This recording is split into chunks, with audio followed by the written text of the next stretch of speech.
We inherit more than eye color, bone structure, or family stories. Many of us inherit silence, survival patterns, unspoken grief, beliefs we didn't consciously choose, but live inside of anyway. Across cultures, there's an ancient understanding that those who came before us don't simply disappear. They remain present as memory, pattern, as energy, as influence.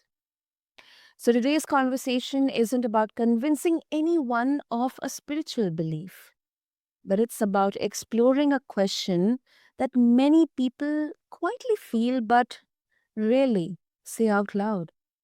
What if our ancestors are still in relationship with us? And what if that relationship isn't about control, fear, or obligation, but it's about healing, awareness, and liberation? Welcome back, listeners, to this episode, beautiful episode of Cosmic Confluence Podcast. I am your host, Sana, and here today we're also going to ask, the harder questions. Where does this idea that, help us heal? And where could it become a way to avoid responsibility or reality? And let me tell you a bit about my guest, Stacy Hernandez. Her healing journey began at birth and unfolded through addiction, abuse, parenting, illness, and deep spiritual initiation. She works with ancestral and multidimensional energy healing and supports others in dissolving inherited trauma and reclaiming sovereignty. So let's get on to it, listeners. And Tracy, welcome to Cosmic Confluence. And it's really an honor to have you here with us. Wow, Sana, that introduction to just the ancestor, let's say ancestral healing at the beginning was powerful.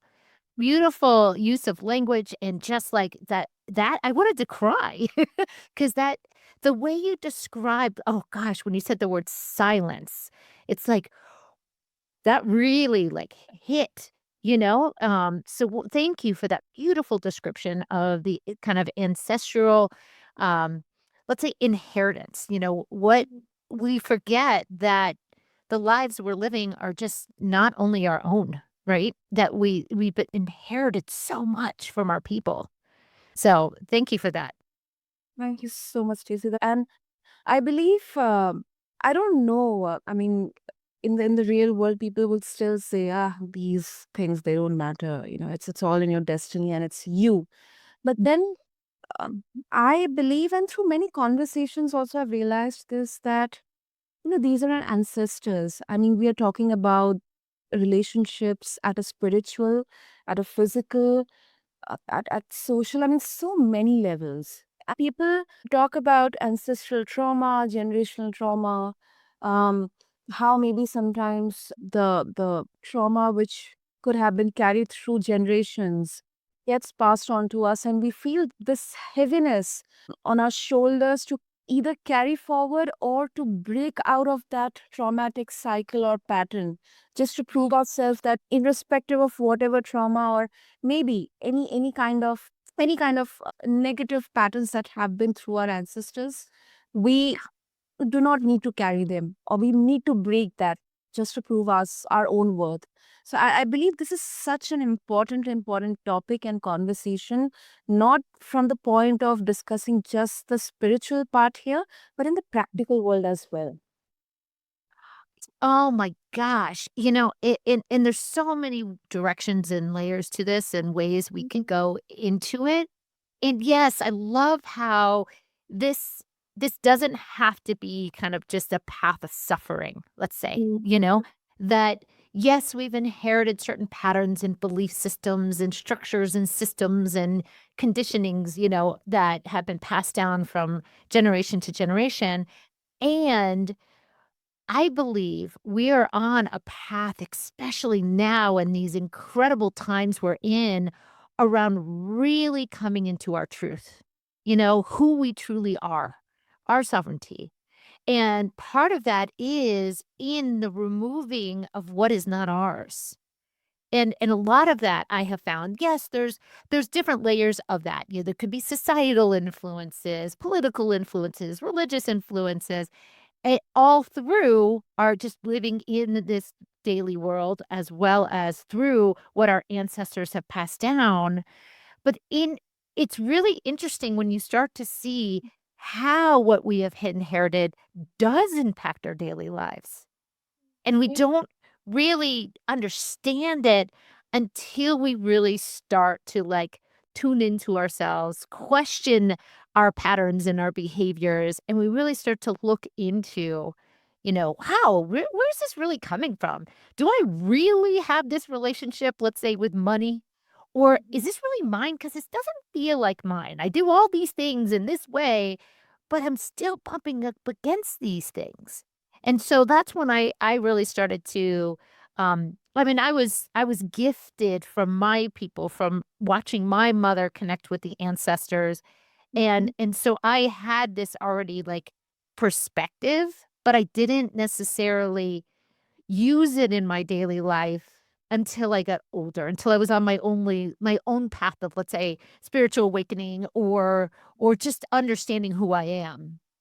And so then I started to notice, my gosh, my mom connects with the ancestors in daily life, having daily conversations and really kind of reflecting on what this means for her. So it's been a very interesting path. And I love how you put the positive piece in it too.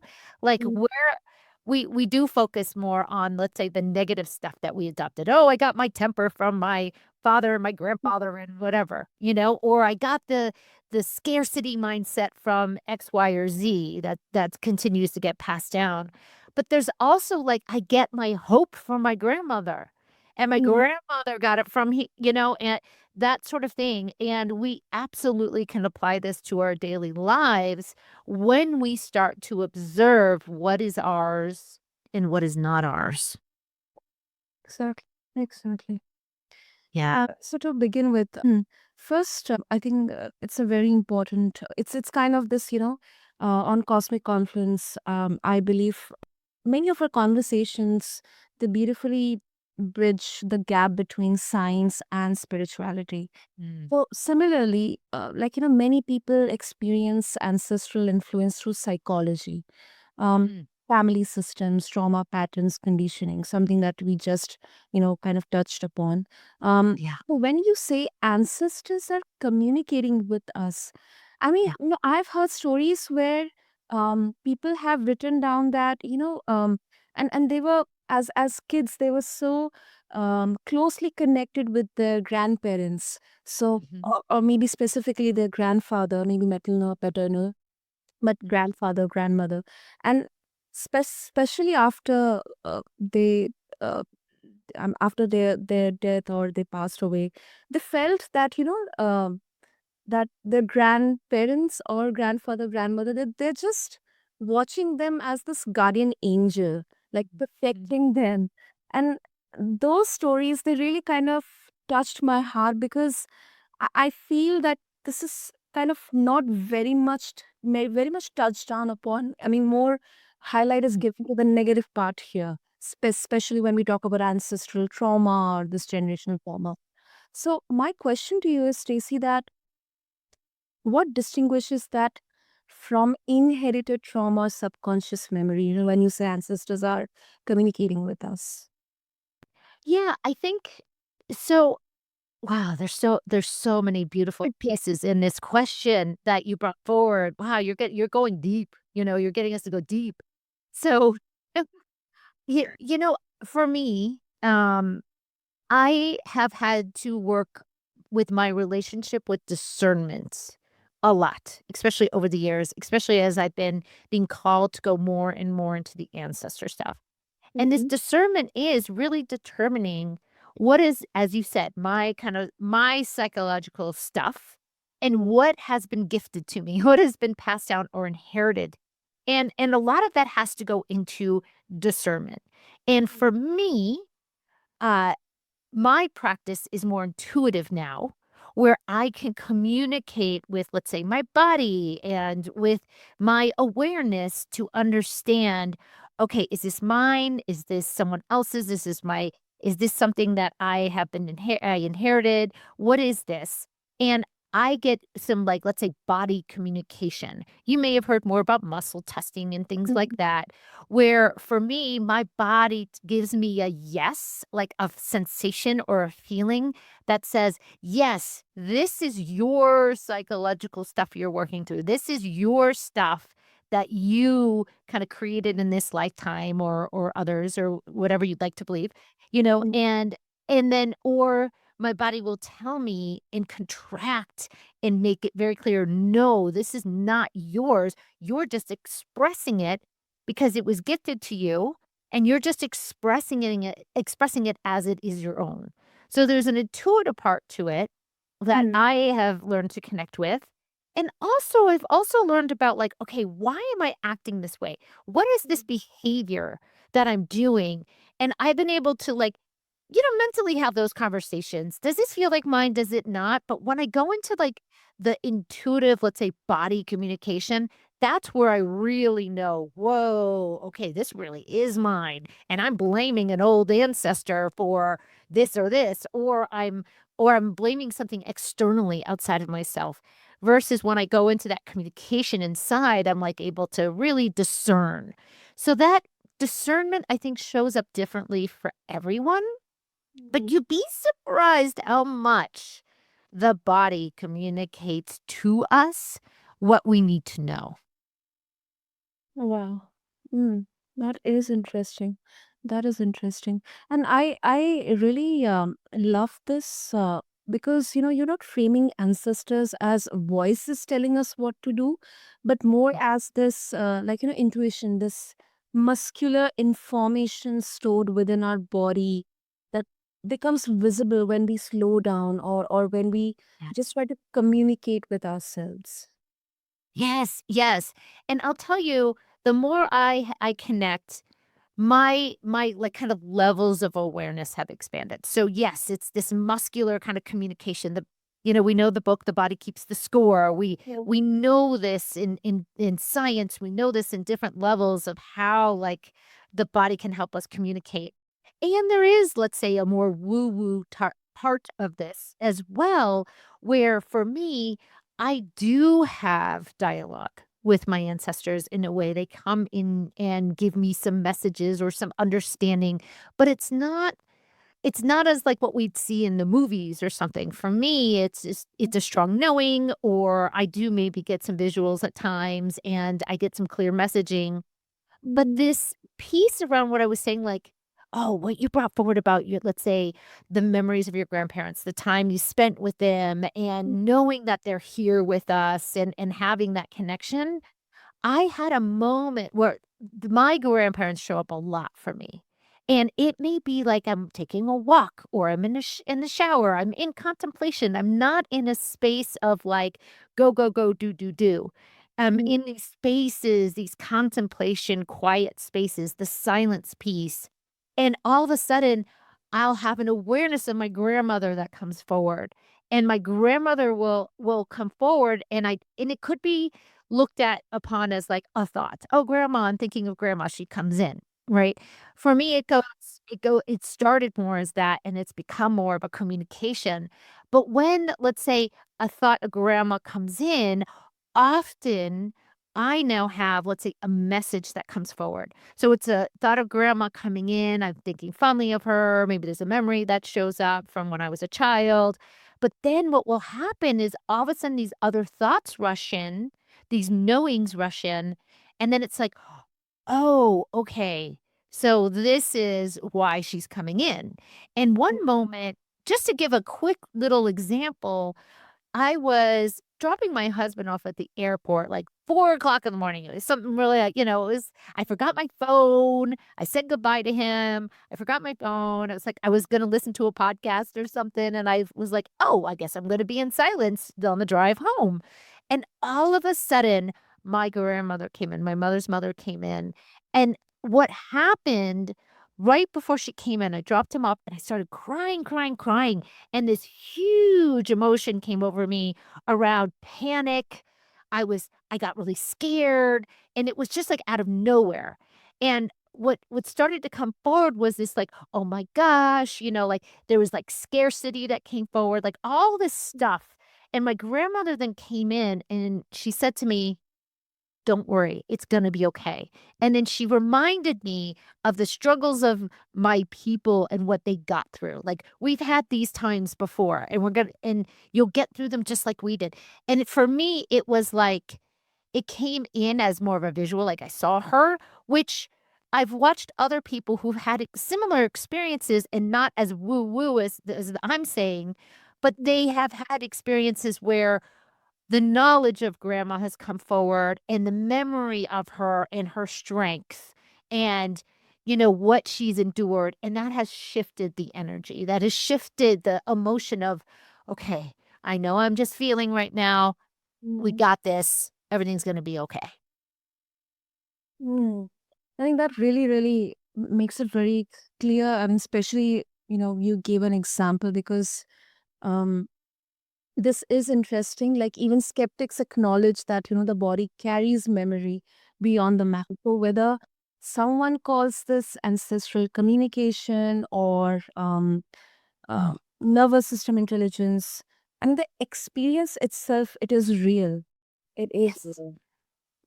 Yes. Yes. And so when you get these, let's say, thoughts or feelings of, say, special ancestors or people in your life, family members, see if you can go underneath that. See if there's other thoughts that come forward or certain feelings that come forward. Because you'd be surprised when, let's say, a memory pops up. I Mm. believe they pop up for a reason. I believe that there's a message in that. There's something in it that's helping to support us in some way. Definitely, definitely. And Mhm. see, I don't know whether this question, I mean, I'm just kind of curious from my own personal lived experience that, sometimes, Yeah. dreams or this, not visions, I would say rather dreams. Um, you get flashes, maybe your grandparents, they are maybe in emotional distress or uh, Yeah. they may suffer or they may try to communicate something which they may not be able to say it clearly out loud. um what do you make sense of it? Like how do you make sense of it? Sometimes because I've felt that very rare, but it has happened maybe twice or thrice, but it has happened. And then um within that certain time period, a similar kind of situation has happened. The occurrence has happened where I had to be not spectator but an active person involved in that entire scenario. Yes. Oh my gosh. So if you bring this to, as you said, dreams, like dream time, or let's say someone gets a visual just in like kind of the daily life stuff, where this is that thing I was talking about, that when we get these insights or these awarenesses or these visuals or these dreams, I believe they can come to us in our dreams for sure. I've seen it, I've witnessed it, I've experienced it. I've worked with a lot of clients that this has happened to, and it comes at pivotal moments in our lives. I've noticed where for you, they came into your dream time, there was a feeling or a knowing or an experience within that dream that awakened something within you that Mm. you knew was gonna come forward or be brought forward. So then you had an experience in your daily life that Mm. brought up the feeling or knowing that you had to act upon, that came or opened, let's say the dream opened the door to, what you had to experience. And this is why I'm saying, like, when these memories come in or these visuals or thoughts or knowings of, let's say, an ancestor come forward, notice the subtleties because There's always like a reason why. And it could be because there was a feeling that your heart needed to have. Maybe there was a feeling of love that wanted to come forward that really settled you down in a way that you may not have understood. Maybe you were feeling defeated, maybe you're feeling dismissed, and a memory or an understanding or a knowing of an ancestor came forward, and then you felt their love, and that just kind of picked you back up. And you don't even know it, but it all just happened.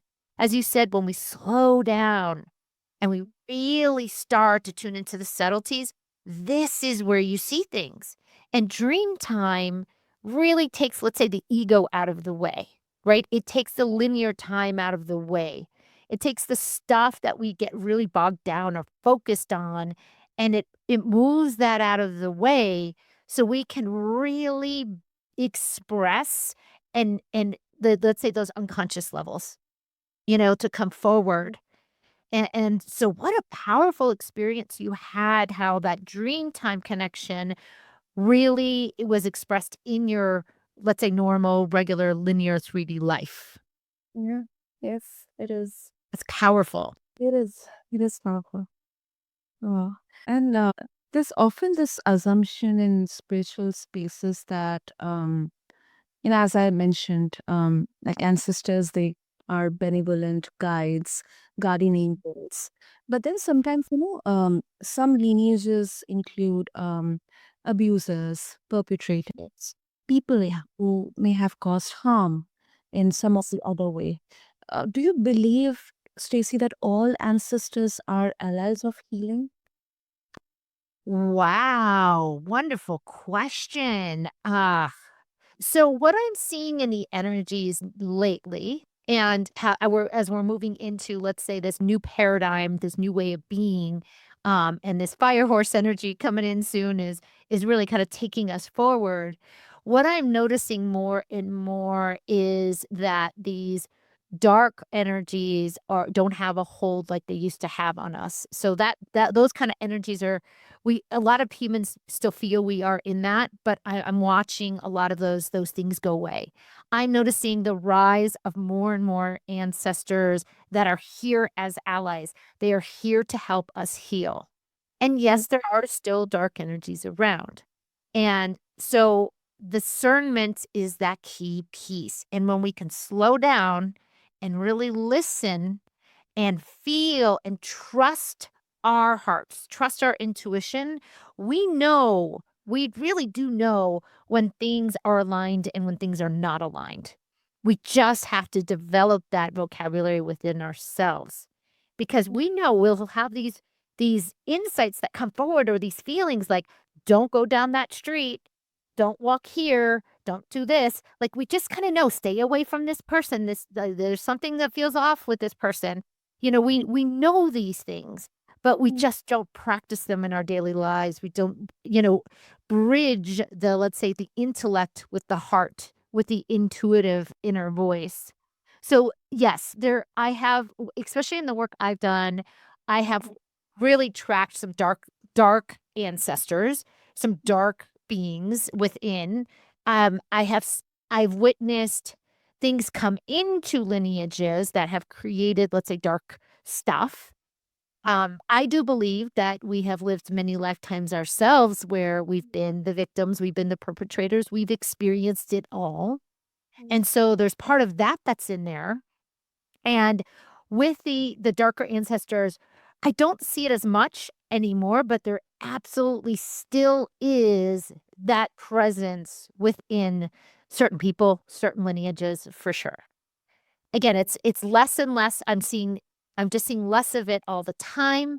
However, there is a lot of discernment that has to happen. I was just working with a client the other day where, oof, boy, was it dark in her lineage. And we're still seeing the ways that it's playing out in her life and her siblings' life and her parents' life today, and including one parent that really has chosen a very negative, dark space to live in. And so, we clear what we can, and then there's also that personal choice, right?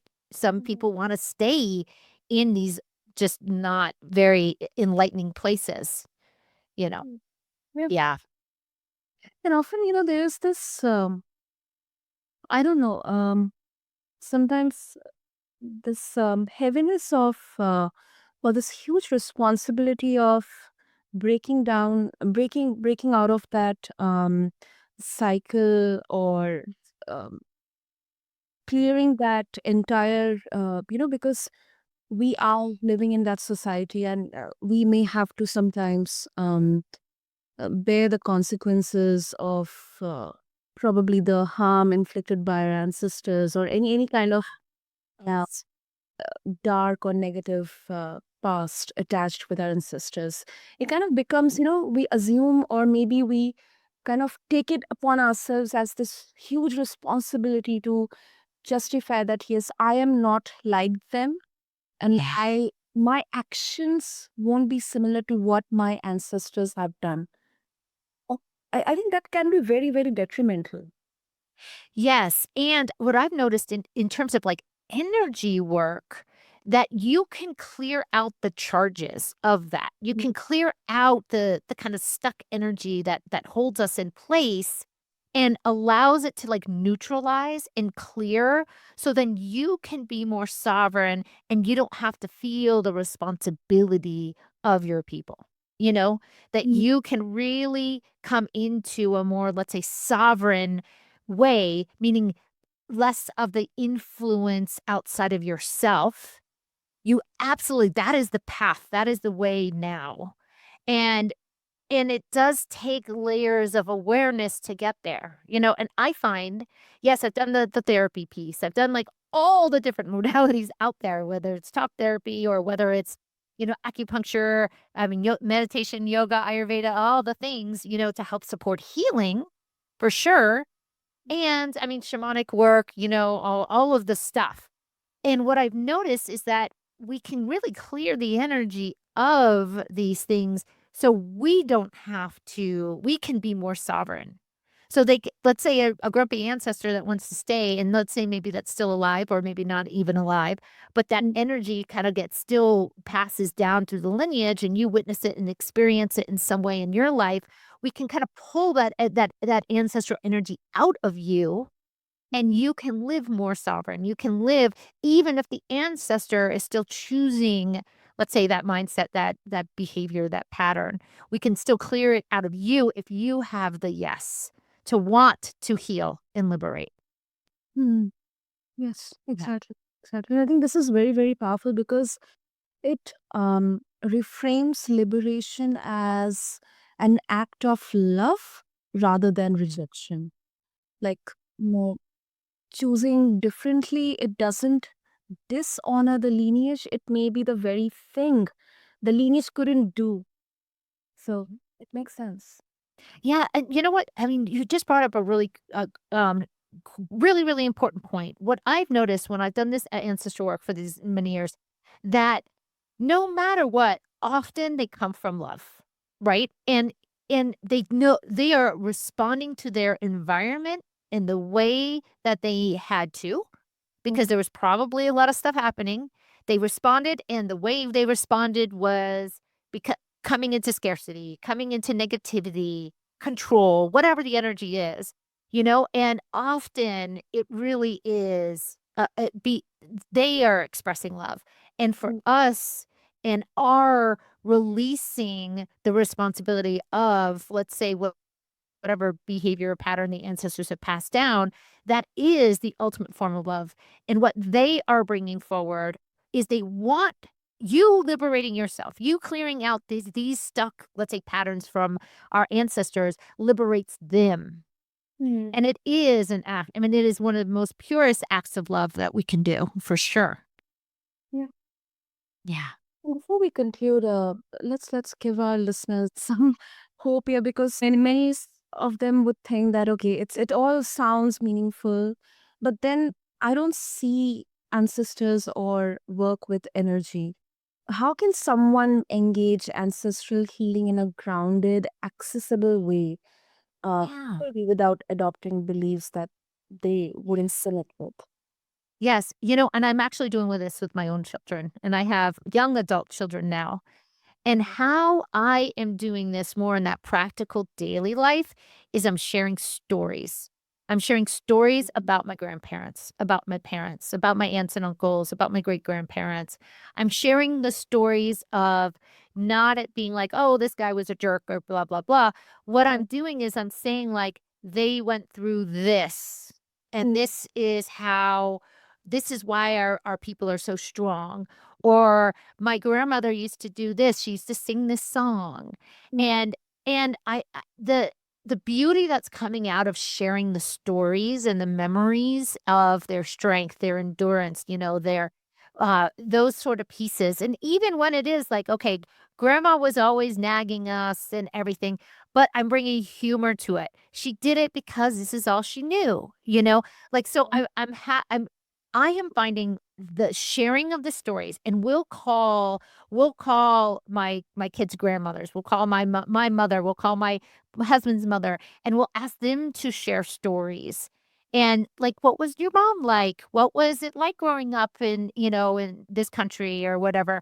And that is bringing such heart-opening fondness, and it just is shifting the energy of what we get stuck in the suffering part. So that's a real just, like, practical thing, like, seeing the stories, listening, and going underneath those stories into knowing, wow, this is all they knew at the time, and they did this out of love, or they did this because they were so strong and they were protecting our people or whatever it is. So, that's what I would say is a great place to start. Yeah, exactly. For sure, Stacy. And I appreciate because it brings this conversation back to lived experience. Something that we can connect and make sense of it. And instead of blaming or just bypassing anything, it just portrays the reality, but in a receptible way, or in something that we can take in Yeah. the lessons, take the good of it, leave the bad of it, and then maybe not move on, but just continue, or maybe explore in a better way. Yes, I love that. You take the lessons.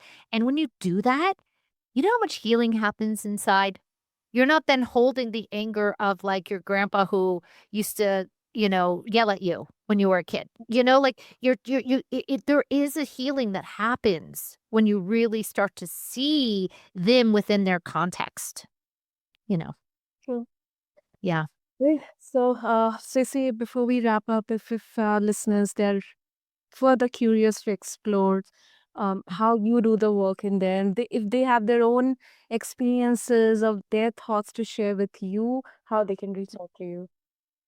Yes. So the easiest way is I work with a collective of other healers called Light Body Academy, and you can go to lightbodyacademy.com and you can reach us there.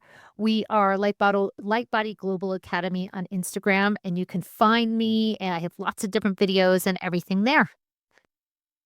Super. So, listeners, what I'm going to do is have all the links and details mentioned in the show notes. So, just refer to them, find them attached along with this episode on whichever platform you are listening to Cosmic Confluence right now. And I this is whether you believe ancestors are spirits or memories or patterns encoded in the body. The past is not gone, it is active.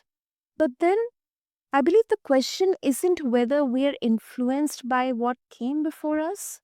The question is whether we stay unconscious to it or bring it into awareness.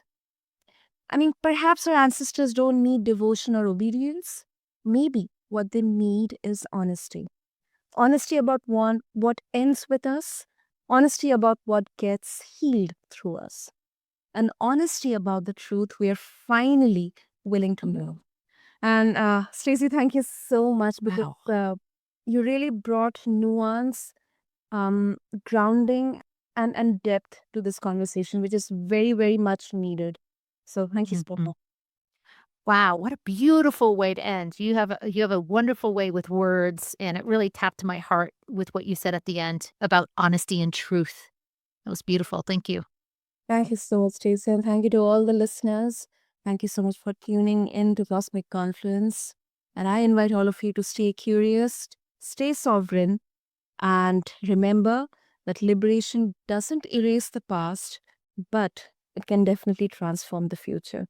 Until next time, this is Cosmic Confluence. I'm Sana, and I'll catch you in the next episode. Thank you.